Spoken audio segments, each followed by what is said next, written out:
ICC টি-20 বিশ্বকাপ 2024-এর champion হলো প্রিয় দল ভারত। 17 বছর পর টি-20 বিশ্বকাপ তথা 11 বছর পর আবার আইসিসি ট্রফির দেখা পেল ভারত। রোহিত শর্মা অ্যান্ড কোংকে অনেক অনেক অভিনন্দন, তোমরা আমাদের গর্ব।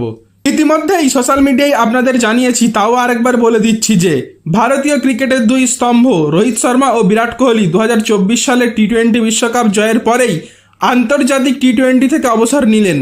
ভারতের হয়ে এই দুইজনকে আর টি-20-তে দেখা যাবে না। এরপরেই যদি ভাবেন যে লিস্ট শেষ, তাহলে ভুল। এই ভিডিও করার সময় রবীন্দ্র জাদেজাও আন্তর্জাতিক টি-20 থেকে অবসর নিয়েছেন। এর পরে কথা বলবো MS ধোনিকে নিয়ে।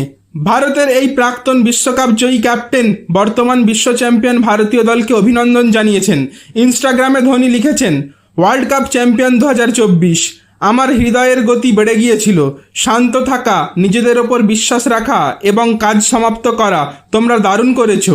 দেশে এবং বিদেশে সমস্ত ভারতবাসীর পক্ষ থেকে ধন্যবাদ জানাই ভারতে কাপ ফিরিয়ে আনার জন্য। কংগ্রাচুলেশনস। এরপরেই ধোনি আরও সংযোজন করেছেন, ধন্যবাদ জন্মদিনের স্মরণীয় উপহারের জন্য। আপনাদের জানিয়ে রাখি যে আর এক সপ্তাহ পরেই 7ই জুলাই ধোনির জন্মদিন।